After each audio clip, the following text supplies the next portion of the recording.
Emily's parents looked into her eyes and told her she was a waste. All the family's money went to her sister to go to Harvard, while Emily was left behind with nothing. But years later, on a night that would change everything, Emily had her hands covered in blood, fighting to save a life. And when she looked up and saw who was on the stretcher, her world stopped. In that impossible moment, she had to make a choice that no one should have to make. This is the story of how the worst rejection turned into the greatest proof of strength.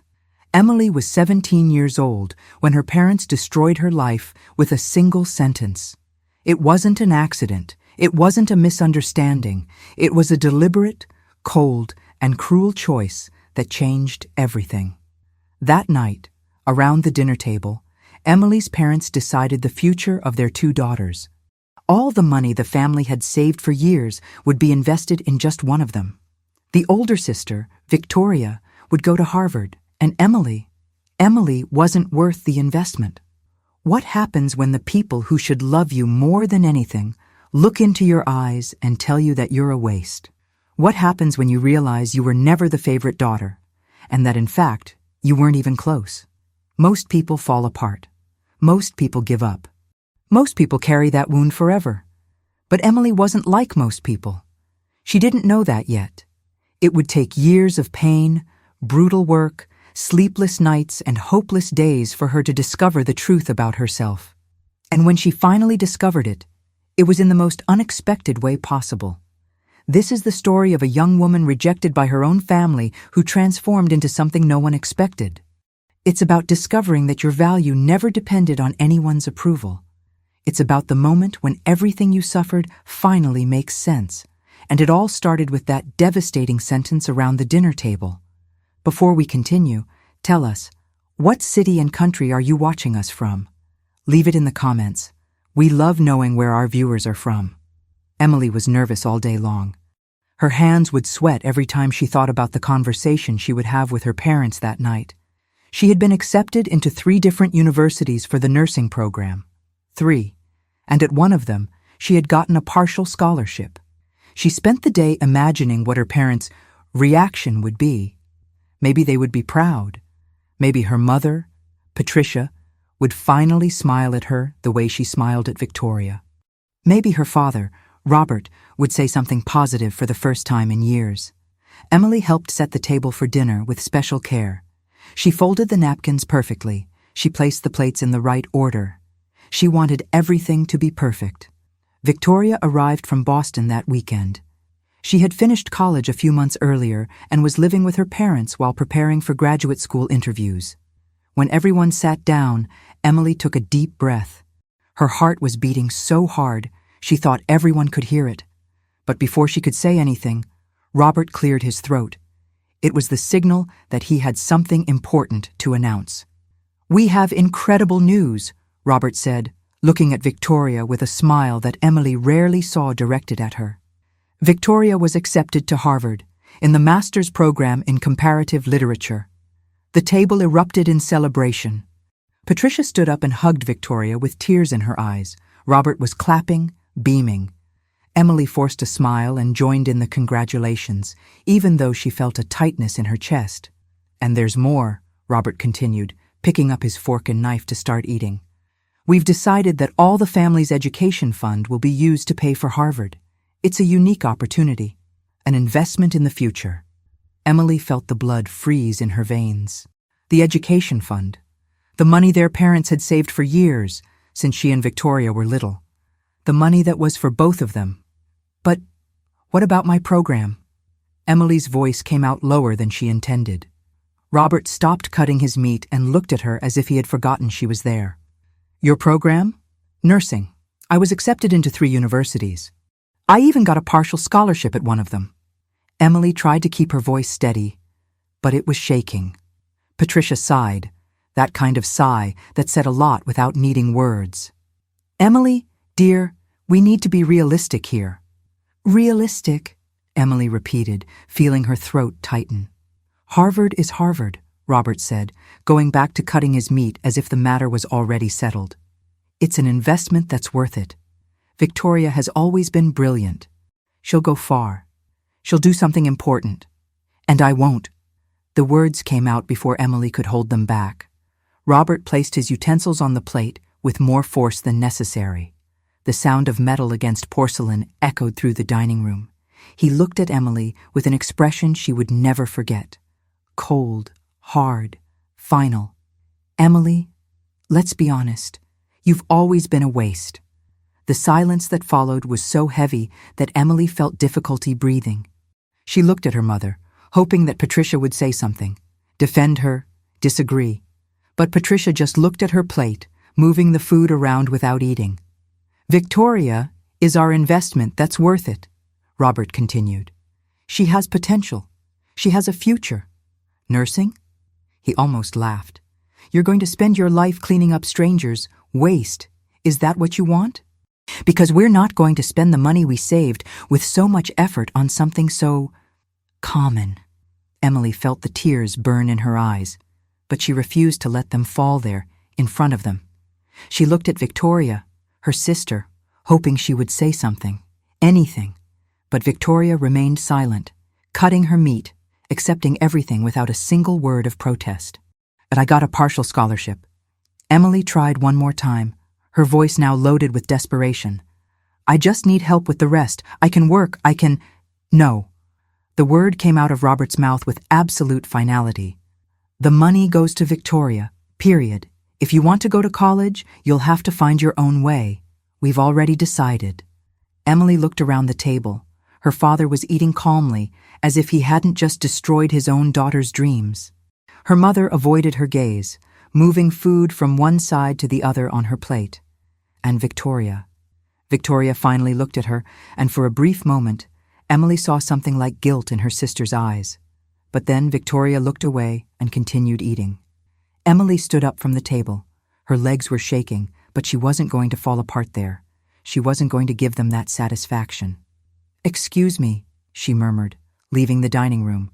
She heard her mother call her name, but didn't stop. She went upstairs, entered her room, and locked the door. Only then did she allow the tears to fall. She slid down the door until she was sitting on the floor, hugging her knees against her chest. Downstairs, she could hear the sounds of the celebration continuing. Laughter, animated conversations about Harvard, about Boston, about all the doors that were going to open for Victoria.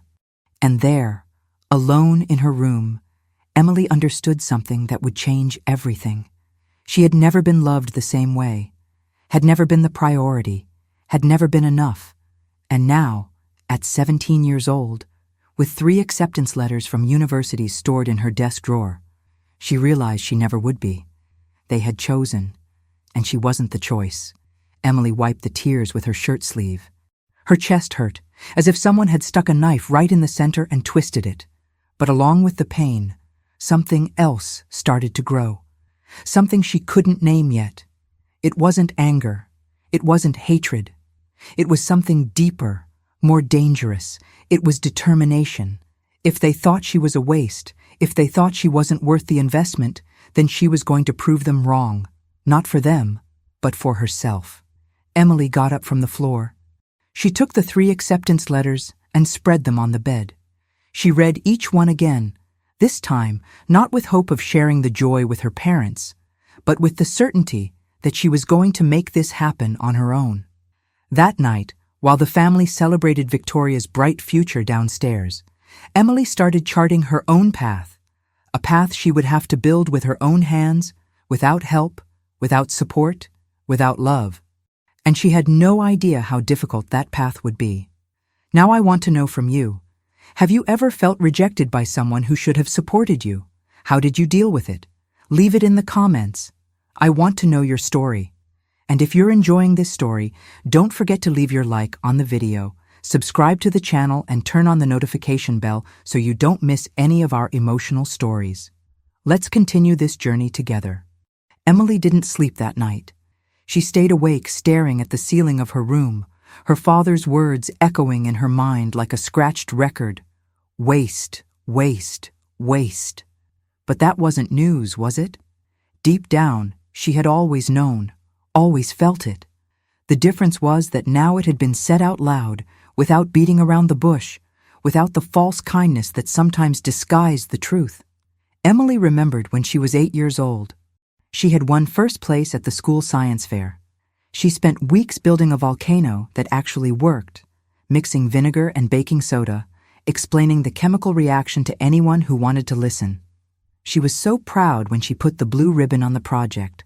When she came home running, holding the small golden plastic trophy, Robert was reading the newspaper in the living room. Patricia was in the kitchen preparing dinner. Victoria, 14 years old at the time, was doing homework at the table. "Dad! Mom! I won!" Emily shouted, coming through the door with the trophy raised above her head as if it were the World Championship trophy. Robert lowered the newspaper just enough to look over it. "Won what?" "The science fair. First place." "Oh, that's good." He raised the newspaper again, covering his face once more. Patricia appeared from the kitchen, drying her hands on her apron. "Really, dear? That's cool." She gave a quick smile and went back to the kitchen. "Dinner will be ready in 20 minutes. Emily stood there, holding the trophy, feeling the excitement drain from her body like water down a drain. She looked at Victoria, who didn't even lift her eyes from her notebook. "Victoria won the same thing last year," Robert said from behind the newspaper, "and the year before that, too." And that was it. Nothing more was said. Emily went upstairs, put the trophy on the shelf, and never talked about it again. But the story didn't end there. 2 days later, Victoria came home with a red mark on a math test. It wasn't even a bad grade, it was a B. But Patricia panicked as if it were the end of the world. "Victoria, dear, what happened?" Patricia sat next to her older daughter, placing her hand on her shoulder with genuine concern. "You always get A's. Are you okay? Do you have a problem?" Robert even put the newspaper aside and approached. "Do we need to hire a tutor? Do you want me to talk to your teacher?" Victoria just shrugged. "It was a difficult test. It's no big deal." "But you're brilliant," Robert said, with so much conviction that it hurt Emily, who was watching everything from the stairs. "You can't let your grades drop. You have potential. You're going to a great university." Emily had gotten A's that same week in 3 different subjects. Nobody asked, nobody commented. When she tried to show her report card to her mother, Patricia just signed it quickly and went back to helping Victoria with her math homework. The memories came one after another. Emily remembered when she was 12 years old and started playing guitar. She practiced every day, her fingers getting calloused, learning chords by herself, watching videos on the computer. When she finally managed to play a whole song, she called her parents to watch. Victoria was in the room too. And while Emily played, focused on every note, she could see out of the corner of her eye that her parents were looking at their phones. When she finished, they applauded politely. "Very nice, Emily," Patricia said. "But you know who plays guitar really well," Victoria said, with that casual tone that hid poison. "Sarah, from my class. She plays in a real band. She performs at cafes." "Really?" Robert was immediately interested. "How impressive." And just like that, in seconds, Emily's achievement was diminished. It wasn't enough. It was never enough, because there was always someone better. There was always something that Victoria or her friends did that was more impressive, more important, more worthy of attention. The worst part was that Victoria knew exactly what she was doing. Emily could see in her sister's eyes that quick flash of satisfaction whenever she managed to diminish one of her achievements. It wasn't even always obvious. It was subtle, a word here, a comment there. But over time, it eroded. Emily shook her head, trying to push away the memories, but they kept coming. She remembered Victoria's high school graduation day. It was a huge celebration. Dinner at an expensive restaurant, gifts, photographs. Victoria had been class valedictorian. Robert and Patricia couldn't stop talking about it for weeks. When it was Emily's turn, 3 years later, the graduation was different. They went to the ceremony. Yes, they took a few quick photos. They had dinner at home, and that was it. "We don't need to overdo it," Robert said when Emily suggested they go out to dinner. "Graduation is graduation. You weren't valedictorian like your sister was. Now, lying in bed, Emily understood. It had always been like this. It was always going to be like this. She could conquer the whole world, and she would still be less than what Victoria achieved doing the minimum. Morning came without Emily having slept even an hour. She went downstairs and found Victoria alone in the kitchen, drinking coffee and looking at her phone. "Good morning," Emily said, her voice hoarse from exhaustion. Victoria looked up and made a face of false concern. "Are you okay? You look terrible." Emily ignored her. She grabbed a mug and poured herself coffee. Her hands were shaking a little. "Look, about last night," Victoria began, but her voice had no weight, no sincerity. "You didn't say anything," Emily interrupted, turning to face her sister. "When Dad called me a waste, when they decided to give all the money to you, you didn't say a single word." Victoria sighed and put her phone on the table. "Emily, what did you want me to do? Turn down Harvard. You know how much this opportunity means to me." "I wanted you to defend me." The words came out louder than Emily intended. "I wanted you to say it wasn't fair. That I deserve a chance, too." "But it's different," Victoria said, and there it was, that tone Emily knew so well, superior, condescending. "I worked hard for this. I've always been the best student. I've always been focused. You're good, Emily, but I'm exceptional, and Harvard recognizes that." Emily felt something break inside her. It wasn't pain. It wasn't sadness. It was clarity, cold and sharp clarity like ice. "You know what's funny, Victoria?" Emily put the mug in the sink. "You always needed me to be smaller so you could feel big. Every achievement of mine you diminished. Every dream of mine you trampled on. And I let you. I accepted it. I believed you really were better." "Because I am," Victoria said simply, without anger, just as if it were a fact. "And there's no point in you being angry at me because our parents know it too." "At least I have a future," Victoria continued, picking up her phone again. "At least I'm going to do something important. You're going to be a nurse, Emily. You're going to clean sick people. Is that what you want? Because if it is, that's fine. But don't be mad at me because I chose something bigger." Something inside Emily broke completely at that moment, not with noise, not with drama, but like a branch that finally gives way under too much weight. She looked at Victoria, at the sister she once admired, and saw a stranger. "You know what?" Emily said, her voice strangely calm. "You're right. You have Harvard. You have the money. You have our parents. Enjoy all of that, because that's all you're going to have." Emily left the kitchen and went upstairs. Victoria didn't even realize that this wasn't just the end of an argument. It was the end of everything. Emily opened the closet and started taking clothes off the hangers. She threw everything on the bed. She grabbed the old suitcase from under the bed, the same one she used when she went to summer camp as a child. She started packing. She didn't have a plan.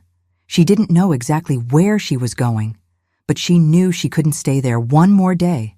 Not in that house. Not with those people. Patricia appeared at the bedroom door 15 minutes later. "What are you doing?"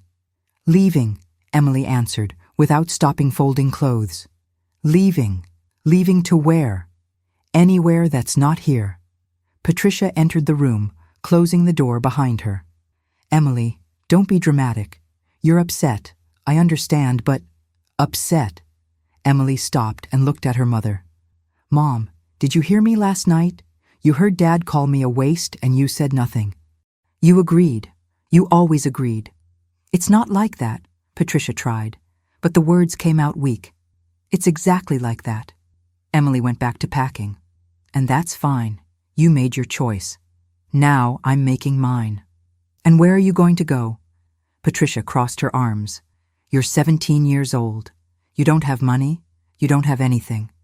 "I'm going to Jennifer's house. Her mother already said I can stay there." Patricia was silent for a moment. Then she said something Emily would never forget. "If you walk out that door, don't come back asking for help." Emily stopped packing and looked at her mother. Really looked. Waiting to see regret. Waiting to see that she would take it back. But Patricia just stared back at her, firm. "Okay," Emily said. "I'm not coming back." She closed the suitcase. She grabbed the backpack with notebooks and books. She passed her mother, who didn't move to stop her. She went downstairs. Robert was in the living room, reading the newspaper. He didn't even look up when Emily passed. Victoria was still in the kitchen. When Emily passed by the door, Victoria said, without lifting her eyes from her phone, "Bye, Emily. Good luck with your life." Emily didn't respond. She opened the front door. She walked out. She closed the door behind her, and she started walking. Jennifer's mother opened the door with a warm smile that made Emily want to cry. Not from sadness, but because it had been so long since someone looked at her that way. "Come in, dear," Carol said, taking the suitcase from Emily's hand. "Jennifer already fixed up her room for you two." Emily stayed at Jennifer's house for 3 days before she could process what had happened. She would wake up in the morning expecting to be in her own room, expecting that it had all been a bad nightmare. But then she would see Jennifer sleeping on the mattress next to the bed, and reality would hit again. Her parents didn't call. Not once. Emily checked her phone compulsively. With every notification, her heart would jump, thinking that maybe it was her mother saying she had overreacted, that they had made a mistake, but it was just messages from school friends or app notifications.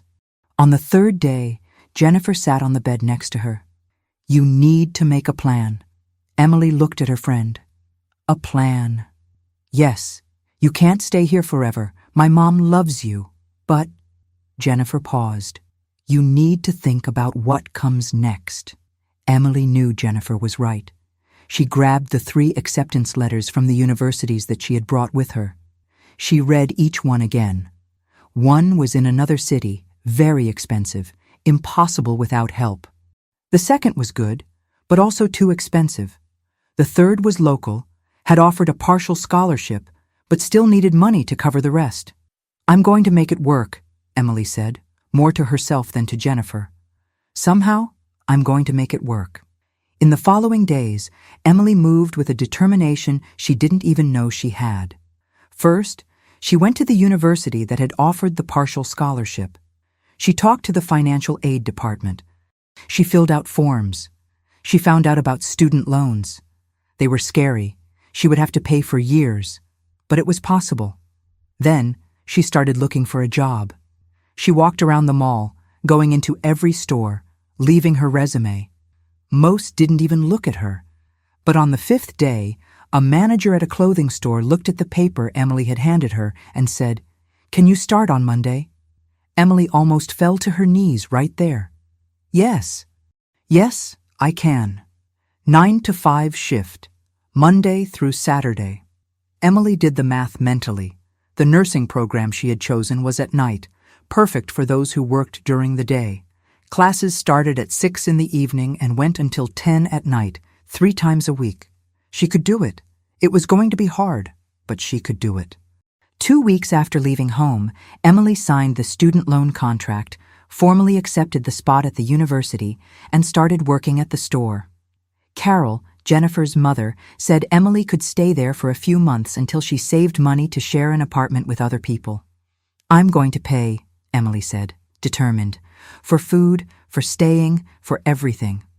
"Dear, you don't need to," Carol began. "I need to," Emily interrupted, but gently.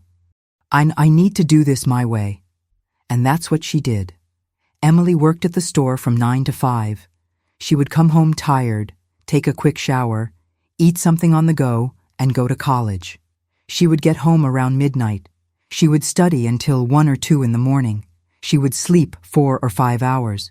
She would wake up and do it all over again. It was brutal.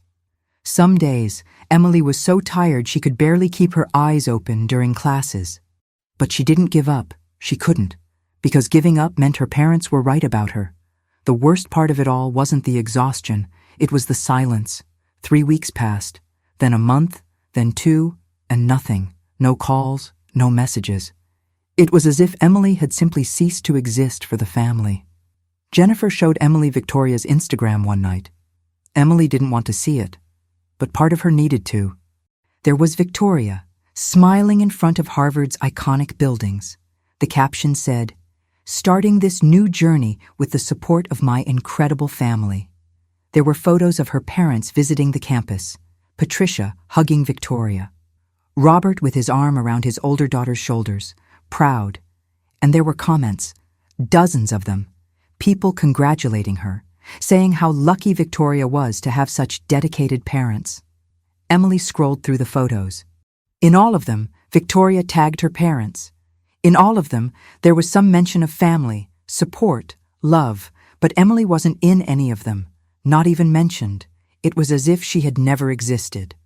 "Are you okay?" Jennifer asked, seeing Emily's expression. Emily locked her phone and put it aside. "I am." And strangely, she was. Did it hurt? Yes. It hurt like nothing she had ever felt before. But there was also something else, a kind of bitter freedom. She didn't need to try to impress them anymore. She didn't need to wait for crumbs of approval that never came. 3 months after leaving home, Emily managed to rent a tiny room in an apartment shared with 2 other students. It was small, barely fit a bed and a desk, but it was hers.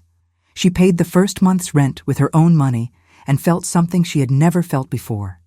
Real pride. Nursing classes were difficult, much more difficult than she expected. It wasn't just memorizing information. It was learning to care for people.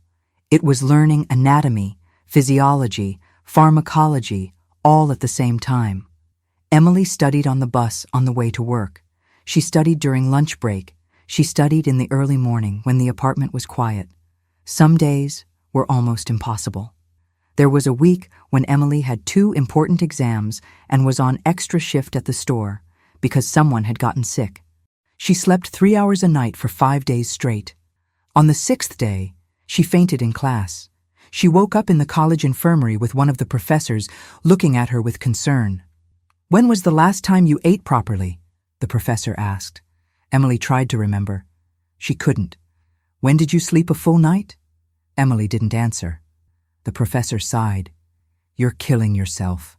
I know it's difficult. I know you're alone in this. But you won't be able to help anyone if you fall yourself." Emily nodded, tears burning her eyes. The professor was right. But what could she do? She had no choice. She had no safety net. She had no family to run to if something went wrong. She was completely alone in this battle. And either she won or she sank. There was no middle ground. The second semester brought something Emily didn't expect. Hope. She had managed to pass all the subjects from the first semester with decent grades. They weren't perfect. There was a C in anatomy that embarrassed her. But she had passed. She had survived. And that was already more than many people expected from her. On the first day of the second semester, the program coordinator made an announcement that changed everything. "We're opening positions for an internship at St. Mary's Hospital," she said, looking at the class. "And it's an opportunity to work directly with patients, under supervision. You'll gain real experience, and you'll also receive a small monthly stipend."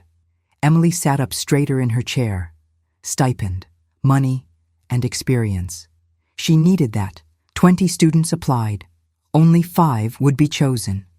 Emily filled out the application with shaking hands. She wrote about why she wanted to be a nurse. She wrote about how she knew what it was like to feel invisible and wanted to make people feel seen. She didn't mention her family. She didn't mention the rejection. But it was all there, between the lines. A week later, she received the email. She had been accepted. Emily quit her job at the store. The internship stipend didn't pay as much, but it paid enough. And more importantly, she would be doing what she really wanted. The first day at the hospital was scary. Emily put on the uniform for the first time. Simple baby blue, with her name embroidered on the pocket. Emily, nursing student. She looked at herself in the locker room mirror and almost didn't recognize the girl looking back. Karen was the supervisor responsible for the interns. She was 55 years old, gray hair pulled back in a tight bun, and eyes that seemed to see through you. "You're Emily," Karen said on the first day. Not as a question, but as a statement. "Yes, ma'am." "I read your application." Karen crossed her arms. You wrote about making people feel seen. Emily nodded, not knowing what to say. Show me, Karen said simply, and walked off down the hallway. Emily followed her, her heart beating hard. She had no idea what she was doing.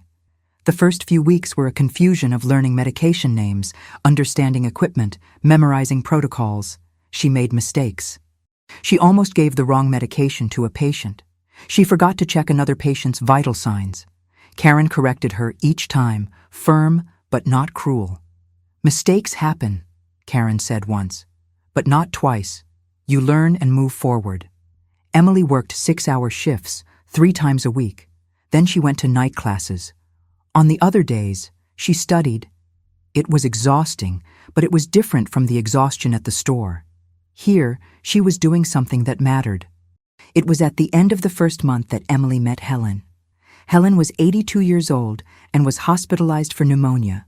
She was small, frail, with thin white hair and hands that shook, but her eyes were alive, alert. Emily entered the room to check vital signs. Good morning, Mrs. Helen. How did you sleep?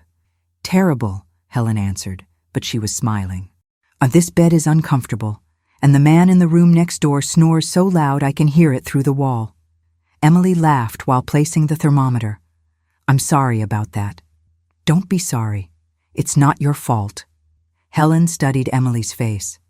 You're new here. I'm a student. Internship. How old are you? 18. Helen nodded. My granddaughter is 19. She's in college, too. Studying, I don't even remember what. Something with computers. She paused. She doesn't visit me much. Emily finished checking her blood pressure. She should move on to the next room. She had a list of patients to attend to, but something in Helen's voice made her stay. I'm sure she's busy, Emily said, adjusting Helen's pillow. Busy. Yes, everyone is busy. Helen looked out the window. My husband died 3 years ago. My children live in other states. My granddaughter is all I have here, and she's busy. Emily sat in the chair next to the bed. She knew Karen would scold her for being late, but she couldn't just leave. I understand what it's like to feel forgotten, Emily said quietly. Helen turned her head to look at her. You're so young. Age doesn't matter much when it comes to feeling invisible. They talked for 20 minutes. Helen told her about her husband, about how they met at a dance when she was 17.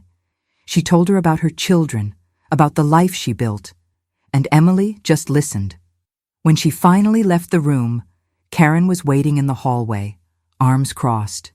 You're late, Karen said. I'm sorry. Helen doesn't talk to anyone here, Karen interrupted. She's polite, but closed off. In 3 weeks hospitalized, she barely speaks beyond what's necessary. Karen looked at Emily differently. What did you do? I just listened, Emily said, confused. Karen nodded slowly. Keep listening, then. In the following days, Emily realized she had a natural talent for this. For really seeing people, for asking the right questions, for noticing when someone was in pain but didn't want to complain, for perceiving when someone was afraid but tried to hide it. She met James, a 40-year-old man recovering from heart surgery, who was terrified but tried to appear strong for his wife. She met Maria, a 60-year-old woman with cancer, who made jokes about her own situation but cried when she thought no one was looking. She met David, a 15-year-old teenager with a broken leg, who was more worried about missing the basketball championship than about his own recovery. And Helen. Helen became special. Every time Emily entered the room, Helen smiled. They talked about everything, about life, about dreams, about regrets. You remind me of my granddaughter, Helen said one day. Not physically, but there's something about you, a kindness that's rare. Emily felt tears burn. Thank you. No, thank you. Helen took Emily's hand. You make me feel like I still matter, that I'm still a person, not just a patient. That night, Emily left the hospital with something different in her chest. It wasn't exactly happiness, it was purpose. For the first time in her life, she felt she was doing something that really mattered. that she mattered. She sent a message to Jennifer. "I think I found my place."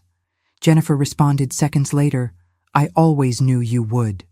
Emily worked double shifts when she could, taking extra hours whenever they were offered. The money helped, but it wasn't just because of that. It was because she didn't want to be anywhere else. There, at the hospital, with those people who needed her, she finally felt seen. One night, while helping Helen get ready for bed, the older woman held her hand. "Your family must be so proud of you," Helen said. Emily smiled, but it hurt. "They don't know what I'm doing." "What do you mean they don't know?" "It's complicated." Helen squeezed Emily's hand harder, despite her frailty. "Then let me tell you something they should say. I'm proud of you. You're special, Emily. You have a gift. And anyone who doesn't see that is blind." Emily held back tears until she left the room. Then she let them fall, there in the empty hallway, tears that weren't from sadness, but from something she had forgotten existed. Gratitude. For being seen, for mattering, for having value. And for the first time since she left home, Emily felt that maybe, just maybe, she could survive all of this. Emily was in the middle of her second year when everything started to fall apart. She had found a rhythm. It wasn't easy. It would never be easy. But it was possible. She worked at the hospital, studied late, slept little, but survived. She was even starting to do well. Her grades had improved. Karen had praised her work twice that month. Helen had finally been discharged, but had left a note for Emily. "You're going to be an incredible nurse. Never forget that." Emily had put that note in her wallet and carried it everywhere. Then came the meeting. All the interns were called to the conference room. The program director was there, with that expression people have when they're going to give bad news. "Due to budget cuts at the hospital," he began, and Emily felt her stomach turn. "We need to reduce paid internship hours. Starting next month, all interns will have their hours cut in half." Emily felt the blood freeze. Half the money, half of what she could barely live on. "You can still do the internship hours required for the program," the director continued, "but half will be volunteer, unpaid. We understand this is difficult, but unfortunately we have no choice." After the meeting, Emily sat in the empty room, doing math in her head: rent, food, transportation, books, supplies. With half the money, she couldn't even cover the basics. She could get another job, but when? She already barely slept. How was she going to fit more work hours between the internship, classes, and studying? That night, Emily ate instant noodles for the third time that week. It was cheap. It filled her stomach. It had no taste, but it kept her on her feet. The following weeks were a nightmare. Emily tried everything. She looked for jobs that could fit her schedule. Nothing worked. Either the schedule conflicted with classes or with the mandatory internship. She tried to get extra shifts at the hospital, but there weren't any. All the other interns were in the same situation, all fighting for the same few available hours. The rent was due. Emily didn't have it. She talked to her roommates, asked for one more week. They were understanding, but there were limits. "Emily, we like you," Sarah, one of the roommates, said. "But we're also struggling. We need you to pay your share." "I know. I'll pay. I just need a few more days." But the days passed and the money didn't appear. Emily started skipping meals. Breakfast, didn't need it. Lunch, could wait. Dinner, instant noodles, again and again and again. She started losing weight. Her clothes became loose. The dark circles under her eyes got deeper. Her hands shook sometimes, from hunger, from exhaustion, from stress. Karen pulled her aside one afternoon. "Are you okay?" "I am," Emily lied. "You're not." Karen crossed her arms. "You're pale. You're shaking. When was the last time you ate something real?" Emily didn't answer. "Emily." "I'm dealing with it," Emily said, her voice harder than she intended. "I'll figure it out." But she wasn't figuring it out. She was sinking. 2 weeks later, Emily was sitting on the floor of her tiny room, looking at the overdue rent bill, the electricity bill, the notice from the university about the next student loan payment. She had $12 in her bank account. $12. She looked at her phone. She didn't want to. She swore she never would, but she had no choice left. With shaking hands, she dialed the number she still knew by heart. The phone rang 3 times before someone answered. "Oh, hello!" It was her mother's voice. Emily closed her eyes. "Mom, it's me." There was a pause. "Emily, I need help. Help!" Patricia's voice was cold. "I don't have money for rent.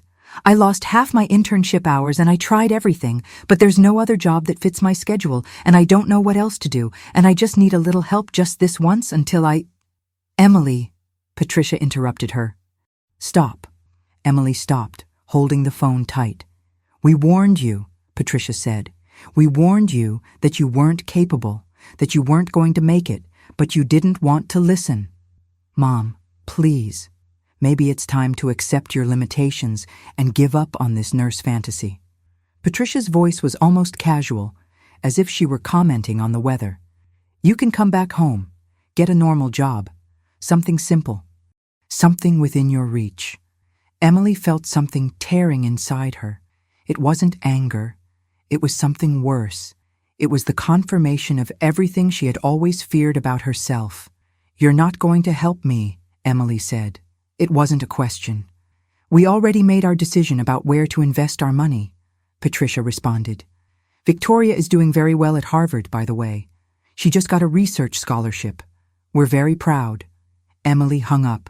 She didn't say goodbye. She didn't say anything else. She just hung up. She sat there, on the floor, staring at the wall. She should cry. She should feel something. But she was numb, empty. Then, slowly, the numbness was replaced by something different. It wasn't despair. It was something colder, harder. If she gave up now, they would be right. Everything they had always said about her would be true. She would be a waste. She would be a failure. She would be exactly what they always believed she was, and she wasn't going to give them that satisfaction. Emily stood up. She wiped her face, even without tears. She grabbed her old laptop and started searching. Food banks, student assistance programs, anything. She found a food bank near the university, open 3 times a week. She could get free food. It wouldn't be much, but it would be better than instant noodles every day. She found a university program that helped students in financial emergency situations. It wasn't a lot of money, but it could cover part of the overdue rent. She found ads from people looking for babysitters, dog walkers, anything that paid. She could do a few hours on weekends. It wouldn't be much, but it would be something. Emily worked until 3 in the morning, applying for everything, filling out forms, sending messages. When she finally lay down in bed, exhausted, she still didn't know if she was going to make it. But she had a plan. She had something to hold on to. The next day, Emily was back at the hospital. Karen looked at her with concern. "Did you sleep?" "A little." "Did you eat?" "I will soon." Karen studied her face for a long moment. "What happened?" "Nothing I can't handle." Karen didn't seem convinced, but didn't press. "You're stubborn." "I have to be." Emily spent the day checking on patients, recording vital signs, changing bandages. Her hands still shook a little from weakness, but she didn't let anyone notice. She smiled at the patients. She talked to them. She did her job, because that's what she had, this place, this purpose, and no one, not even her own parents, was going to take that away from her. When she left the hospital that night, it was getting dark. Emily was tired in a way that went to her bones, but she was standing, she was walking, she was moving forward. She had called her parents asking for help, and they had said no. They had told her to give up. They had said she wasn't capable, but she was still here. And that had to mean something. Emily managed to survive the next month through pure stubbornness. The university assistance program gave her $300 in emergency funds. She started dog walking on weekends, $5 per dog, 3 dogs at a time. The food bank became part of her weekly routine. It wasn't a life, it was survival. But she was surviving. Karen watched everything from a distance. Emily didn't know it, but the supervisor had noticed every detail. The clothes getting looser, the dark circles deepening, the hands occasionally shaking. The way Emily sometimes stopped in the middle of the hallway, as if gathering strength to take the next step. But Karen also noticed other things. How Emily never complained. How she always arrived on time, no matter what was happening. How she treated each patient with attention that went beyond protocol. How she really cared. It was on a Thursday afternoon that everything changed. Karen called Emily to her office. Emily entered nervously, thinking she had done something wrong. Maybe her grades had dropped. Maybe someone had complained. Maybe she was finally going to be fired. "Sit down," Karen said, pointing to the chair in front of the desk. Emily sat, her hands clasped in her lap. Karen looked at her for a long moment. "How long do you think you can keep going like this?" Emily blinked. "Like what?" "Don't treat me like an idiot, Emily. I know you're struggling. I know you're barely eating. I know you're working yourself to death just to keep your head above water." Emily didn't know what to say. "You have two options," Karen continued. "Option 1, you keep going like this until you completely collapse, and you will collapse. It's not a question of if, it's a question of when. Option 2, you let me help you." "I don't need charity," Emily said, more defensive than she intended. "It's not charity. It's a job offer." Karen leaned forward. "I need a nursing assistant, full-time, decent salary, and I'll include a full scholarship for you to finish your program."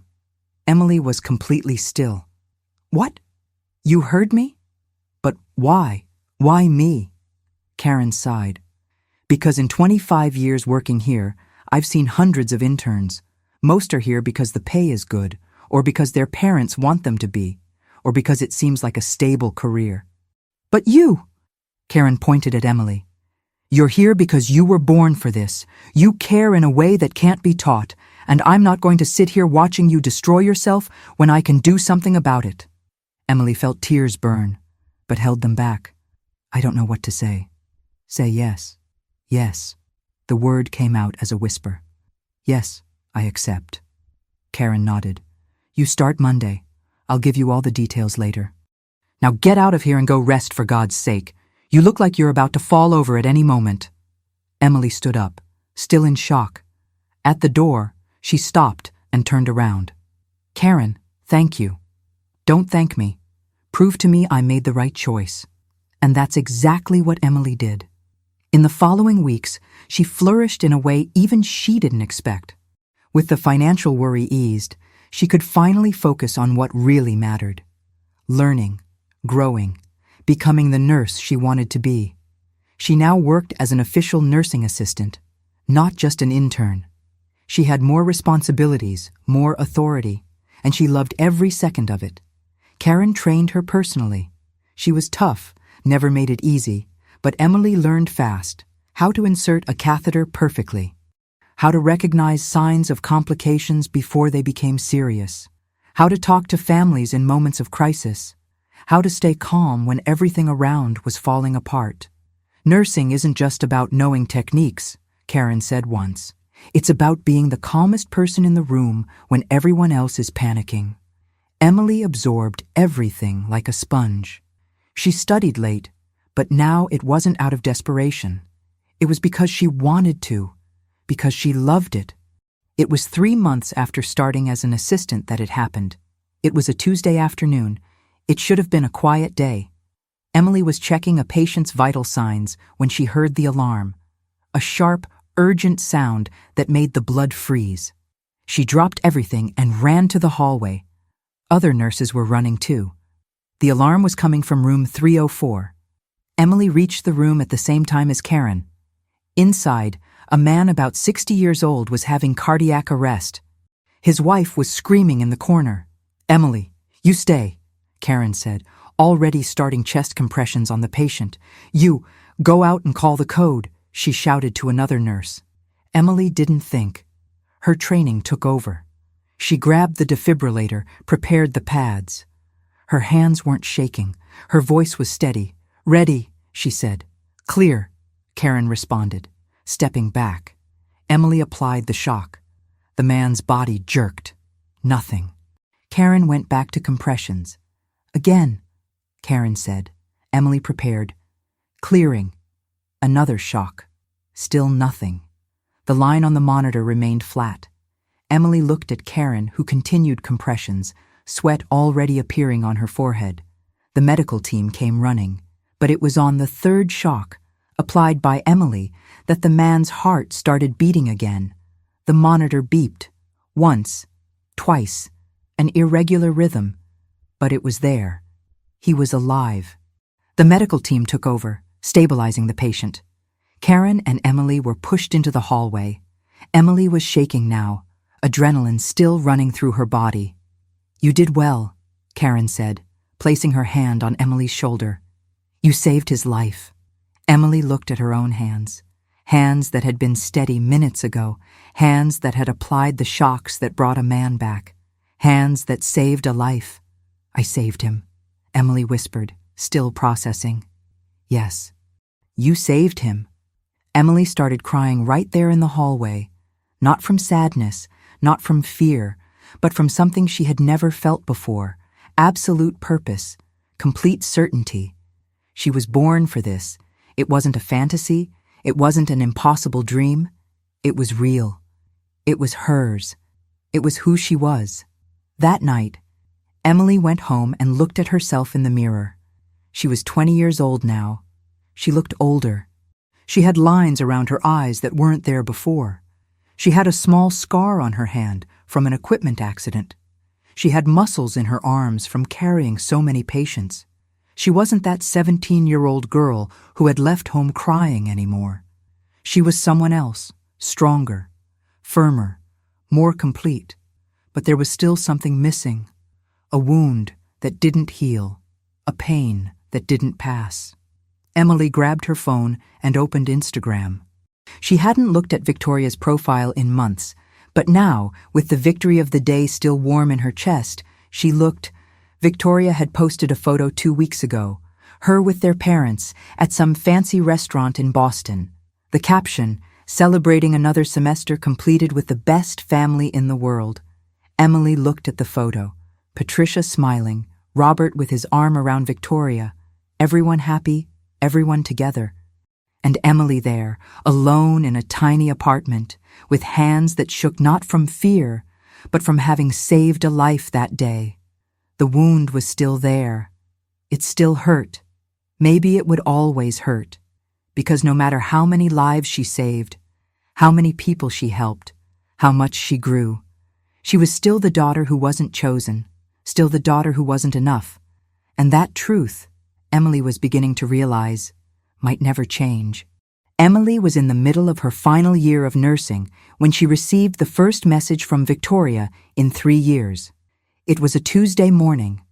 Emily was having coffee before going to the hospital when her phone beeped. She looked at the screen and almost dropped her mug. Victoria. "Hi, Emily. Long time. How are you?" Emily stared at the message for 5 full minutes.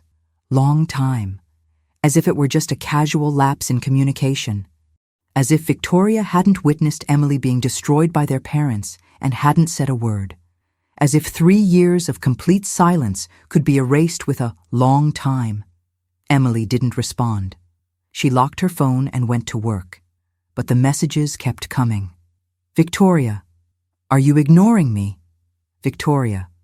"Look, I know things ended badly, but we're sisters." Victoria. "I just wanted to talk." Emily kept ignoring them. She had work. She had patience. She had final exams approaching. She didn't have time or emotional energy for Victoria. It was Jennifer who saw Victoria's Instagram post first. "Emily, did you see this?" Jennifer showed her the phone. It was a photo of Victoria in front of their parents' house. The caption said, "Back to my roots for a while. Sometimes you need to go home to figure out the next step." The comments were full of people asking about Harvard, about her master's degree, about what came next. Victoria responded vaguely, "Exploring options, finding my path, enjoying time with family." "She moved back to your parents' house," Jennifer said. "Why?" Emily shrugged, but something tightened in her chest. Victoria had Harvard on her resume, comparative literature. All that investment. And now she was back at her parents' house. The truth came 2 weeks later, through a mutual acquaintance from school. "Did you know your sister is unemployed?" the girl said, without malice, just casually gossiping. "My cousin lives in Boston and saw her working as a barista at a cafe. After Harvard, can you imagine?" Emily processed the information in silence. Victoria, unemployed, working at a cafe, after all that money, after all that investment that's worth it, after being the perfect daughter, Emily should feel satisfaction, should feel that there was finally justice in the world. But all she felt was emptiness. Victoria's messages became more frequent. "Victoria, Emily, please, answer. I need to talk to you. Victoria, I know you're mad at me. I understand. But I need your help." Ah, there it was. The truth. Victoria didn't want to talk, didn't want to reconnect. She needed something. Emily finally responded. "What do you want?" The answer came in seconds. "Victoria, can I call you?" Emily, "No. Write it." There was a long pause. Then, "Victoria, I'm going through a difficult time. I finished my master's but can't get a job in my field.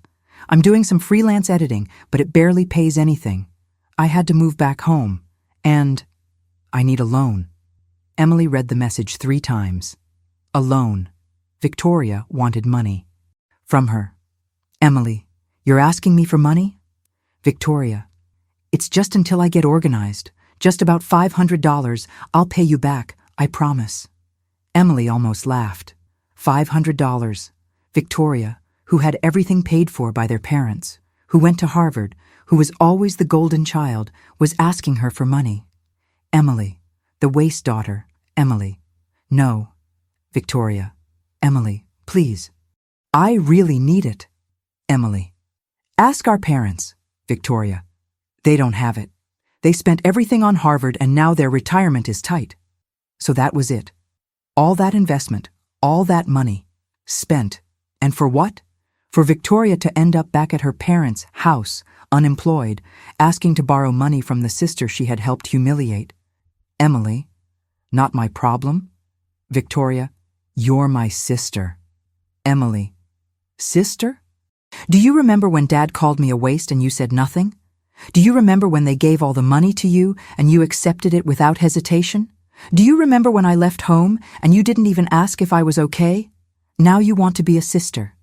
Victoria, "I was wrong. I know. I should have defended you, but I was afraid of losing the opportunity."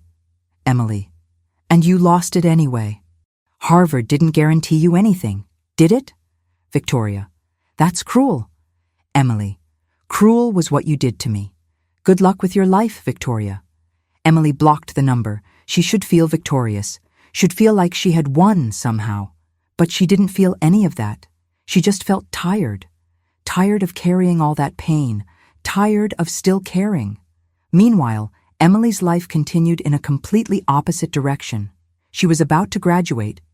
Not just graduate, but graduate with honors. Her grades were excellent. Karen had said she had a knack for trauma, for emergencies, for high-pressure situations, and more. Karen had offered her a permanent position at the hospital as soon as she graduated. "You're too good to let go," Karen had said. "When you finish college, I want you on my team, officially." Emily had accepted immediately. She would have a guaranteed job, a decent salary, benefits, stability. Everything she had built alone, with her own hands, without anyone's help. Her parents had never called. Not once in 3 years. They didn't know she was about to graduate. They didn't know about her grades. They didn't know she had saved lives. They knew nothing. And Emily had stopped waiting for them to care. But there were moments, in the silence of the night, when she caught herself imagining, what if they showed up at graduation? What if they said they were wrong? What if they finally saw her? She would shake her head, pushing away those thoughts. They weren't coming. They would never come. And she needed to be at peace with that. A week before graduation, Emily was at the hospital when her phone rang with an unknown number. She answered. thinking it might be a patient or some administrative matter. "Emily," it was Victoria's voice, "how did you get this number?" "Jennifer gave it to me." "Emily, please, don't hang up." Emily should have hung up, but something made her stay on the line. "What do you want now?" "I wanted to warn you." Victoria's voice was strange, shaky. "I told our parents about your graduation." Emily went rigid. "You did what?" "They didn't know. I thought they should know, so I told them." "And?" Victoria paused. "They said they're not coming." Emily closed her eyes. Of course they weren't. Why would she expect anything different? "Why are you telling me this?" Emily asked, her voice tired. "Because I thought you should know. So you wouldn't be waiting for them." "I was never waiting for them, Victoria." "Emily, I'm sorry. For everything, I really am. Your apology is 3 years too late." Emily hung up. She stood there in the hospital hallway, holding her phone, feeling the weight of everything. They weren't coming. Not to her graduation.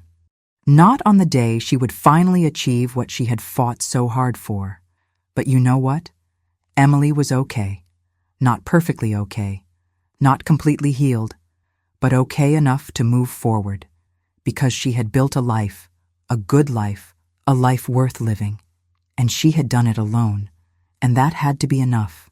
Now I want to know, have you ever had to rebuild your life without the support of the people you expected to be by your side? How was that for you? Share in the comments. I want to know your experience. It was the night before graduation. Emily was at the hospital doing a night shift. She had specifically asked to work that night. She needed to keep her mind busy. She needed not to think about tomorrow. Not to think about how the audience would have an empty space where her family should be.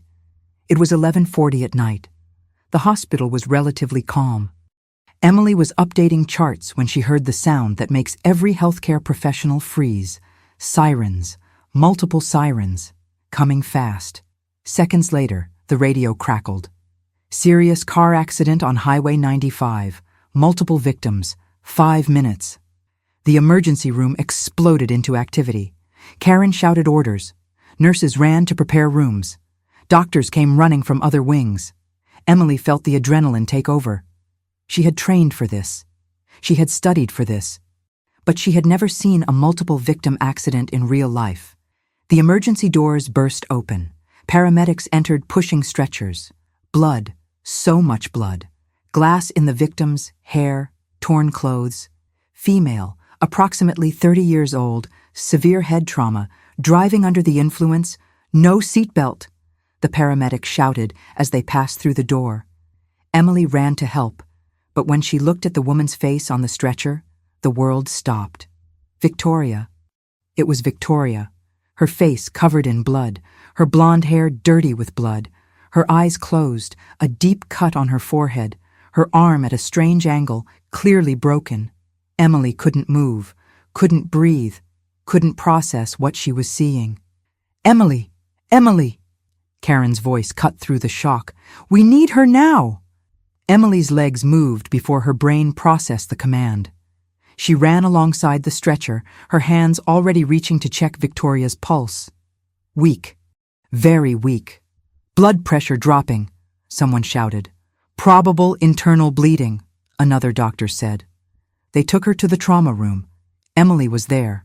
Her hands moved automatically, inserting IV, connecting monitors, cutting clothes, checking injuries. But her mind was screaming. It was Victoria. Victoria who never defended her. Victoria who accepted all the money. Victoria who stayed silent when their parents destroyed her. Victoria who was dying right in front of her. "Emily, focus!" Karen shouted. "I need you here!" Emily blinked. Her hands were shaking now. Memories invaded her mind like a flood. Victoria at 14, saying Emily would never be as good as her. Victoria at the dinner table, accepting all the family's money without a word of protest. Victoria in the kitchen, saying, "At least I have a future."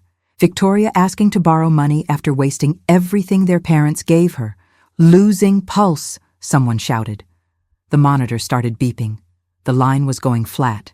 Emily looked at Victoria, at her sister, the sister who was never really a sister, The person who had everything and threw it away. The person who had made Emily's life hell, and she could let it happen, could say she tried. That she did everything she could.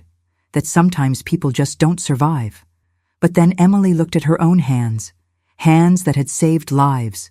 Hands that had brought people back. Hands that had been trained to do exactly this. And she realized something. Victoria didn't define who Emily was. Her parents didn't define who Emily was. The past didn't define who Emily was. She did. Only she did. "I'm starting compressions," Emily shouted, her hands firm now, all hesitation disappearing. She pressed Victoria's chest hard, counting out loud. 1, 2, 3, 4. Victoria's blood stained Emily's gloves, stained her uniform. But Emily didn't stop. "Preparing defibrillator," Karen shouted. "Clear," Emily said. Applying the shock, Victoria's body jerked. Nothing. Again, another shock. The line remained flat. Emily went back to compressions. Her arms were burning. Her heart was beating so hard she could hear it in her ears. But she didn't stop. "One more time," Karen said. Emily applied the third shock, and then a beep. Weak, but there. Victoria's heart was beating again.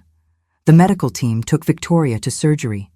Emily stood in the trauma room, covered in blood, shaking now that the adrenaline was fading. Karen touched her shoulder. "You brought her back." Emily couldn't respond. She just nodded. That's when she heard the voices in the hallway, voices she hadn't heard in 3 years. "Where's my daughter? Where's Victoria?" It was Robert's voice. Emily left the trauma room and entered the hallway. Patricia and Robert were there, desperate. Patricia crying, Robert with his face red with worry. They saw her, covered in blood, exhausted. And for a second, they didn't recognize their own daughter. Then Patricia's eyes widened. "Emily? She's stable," Emily said, her voice professional, controlled. "She'll survive. She's in surgery now to repair the internal damage. Broken arm, head trauma, but she'll be fine. You—" Patricia couldn't finish the sentence. "You saved your sister," Robert said, his voice broken. Emily looked at them, at the parents who were never there, at the parents who called her a waste, at the parents who chose Victoria and left Emily starving, alone, struggling. "I'm a nurse," Emily said, tears finally falling. "It's what I do. I save lives, even when they're not worth saving to you." Patricia started crying harder. "Emily, No!" Emily raised her hand. "Not now. I need to go." She passed them and went to the locker room. She took off the blood-stained uniform. She took a quick shower, still shaking. She put on clean clothes and went home. It was 4 a.m. when she got to the apartment. She lay down in bed and slept for 3 hours, a heavy sleep, without dreams. She woke up at 7 with the alarm. Today was the day, graduation day. Emily got up, had coffee, got ready. She put on the simple dress she had bought at a thrift store. She did her hair. She put on lipstick. She looked at herself in the mirror. She had dark circles. She was still tired to her bones. But she was standing. She was alive, and she was about to graduate. The ceremony was at 10. Emily arrived early. The audience was filling up. Excited families, proud parents, siblings, grandparents. Emily looked at the section reserved for guests and saw Karen there, sitting in the first row.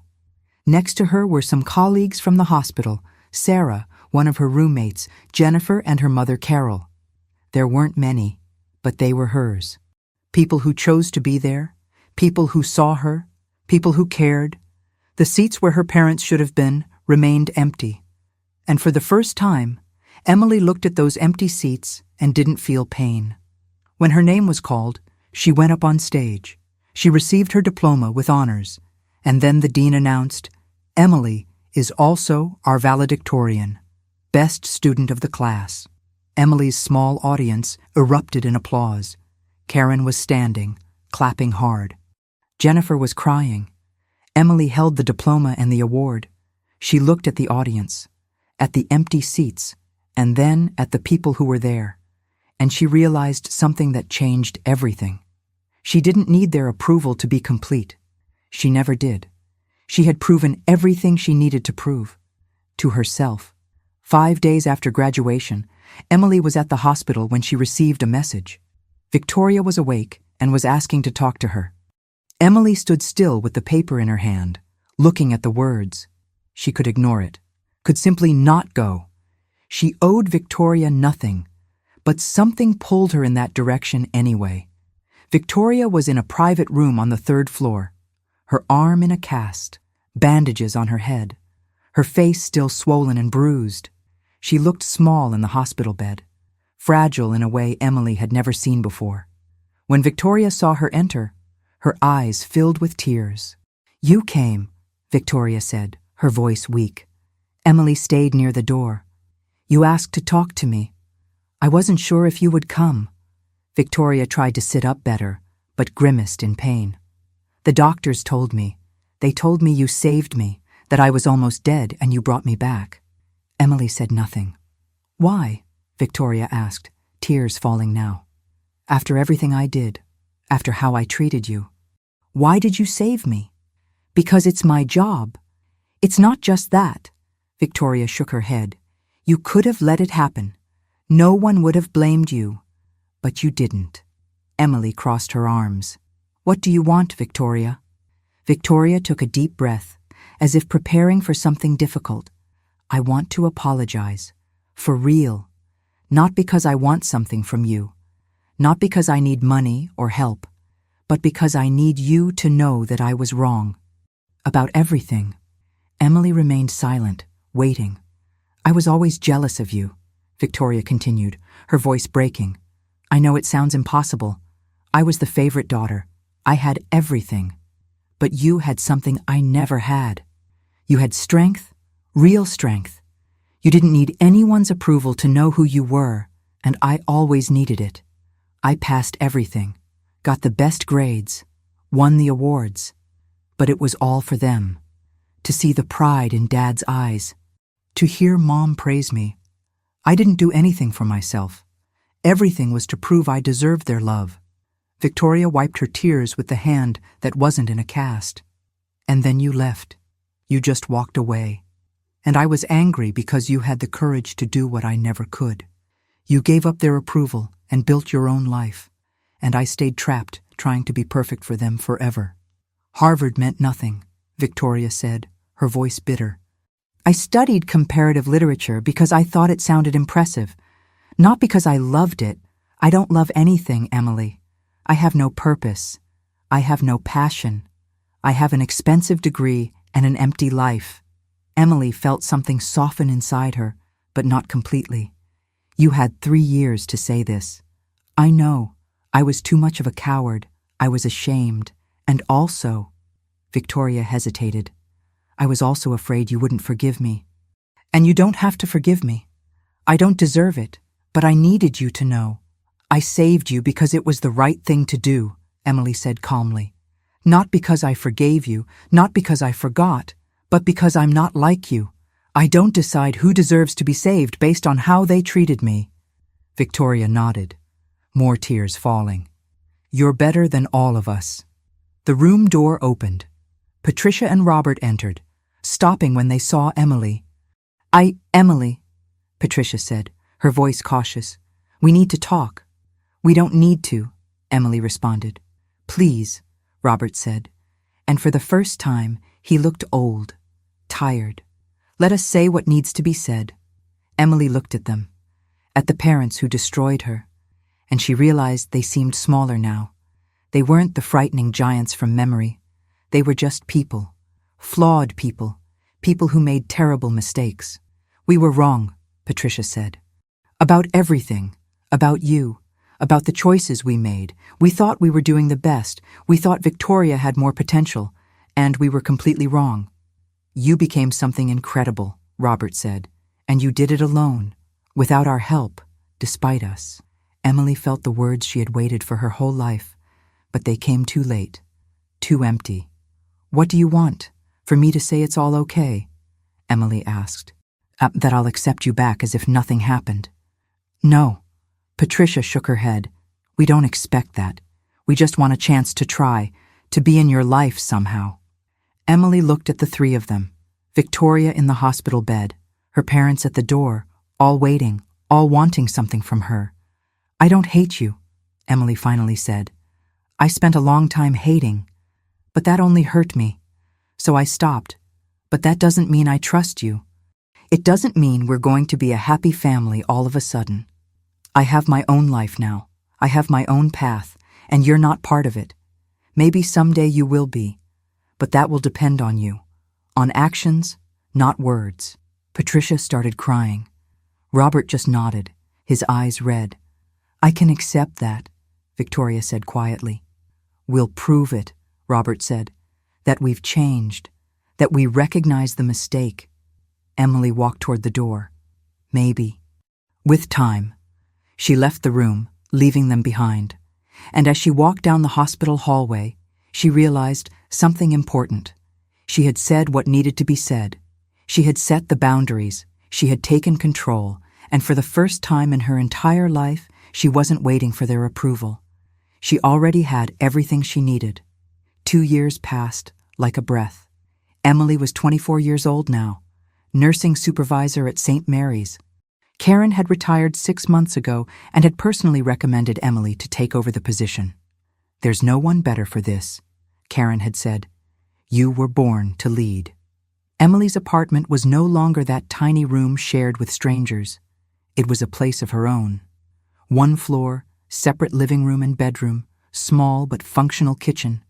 She had furnished it carefully, piece by piece, each item bought with her own money. Nothing was luxurious, but everything was hers. The relationship with Victoria had changed too. Slowly, carefully. Victoria had finally gotten a job as an English teacher at a public school. It didn't pay much. It wasn't what she had imagined when she was at Harvard. But she seemed, for the first time, at peace with it. They talked every 2 weeks. Short messages, sometimes a quick coffee. They weren't close.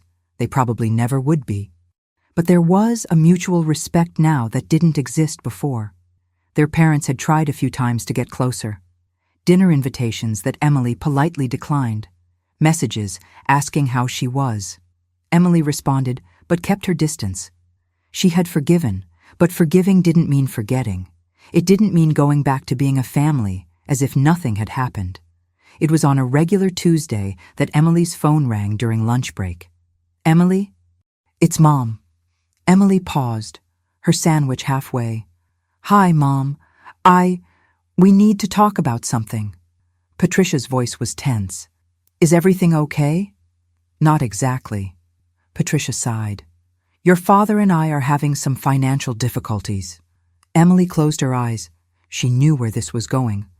"We spent too much on Harvard, much more than we should have. And your father's retirement isn't being enough. And mine isn't either. We're having trouble paying the basic bills. And you're calling me because we need help," Patricia said quietly. "I know we don't have the right to ask. I know that, but we don't know what else to do." Emily was silent, processing. Part of her, that wounded part that still lived inside, wanted to say no. Wanted to say they made their bed and now they had to lie in it. Wanted to say exactly what they had said to her years ago. Maybe it's time to accept your limitations. But Emily wasn't them. She never was.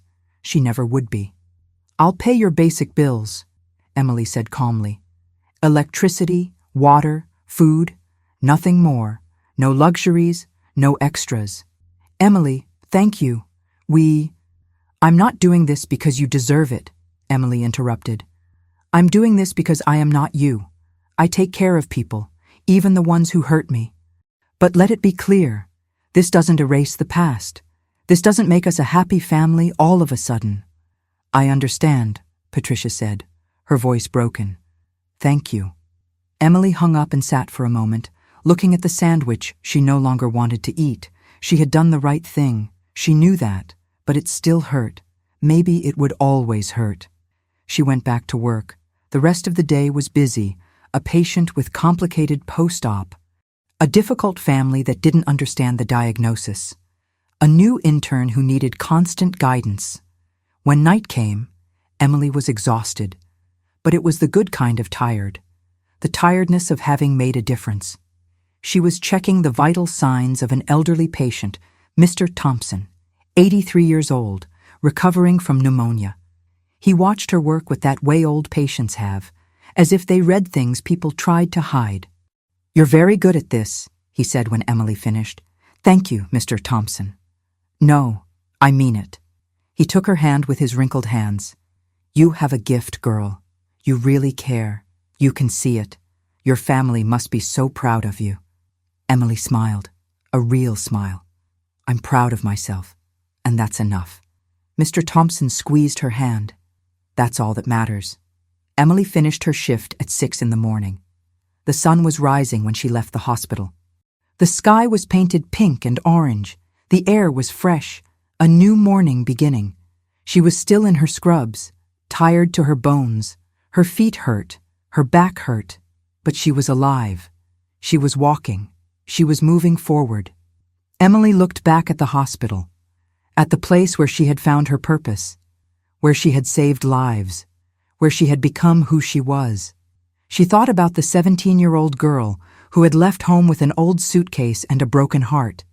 That girl who had been called a waste. That girl who had nothing and no one.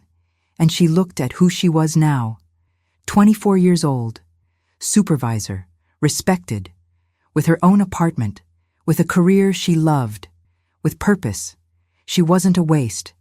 She never was. All that pain, all that struggle, all that loneliness, it had built something. It had built her. Emily had saved lives every day, including the sister who never defended her, including her own. She had proven everything she needed to prove, not to them, but to herself. And as she walked toward the bus stop, with the sun rising behind her, Emily smiled. This was her victory. Silent, powerful, unshakable. And no one could take that away from her.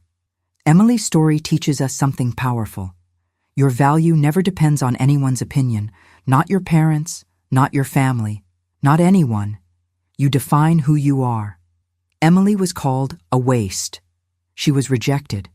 She was abandoned, but she transformed all that pain into purpose. She proved that the people who reject you are often the ones who understand the least about who you really are. And Emily's greatest victory wasn't saving her sister's life. It wasn't becoming a supervisor.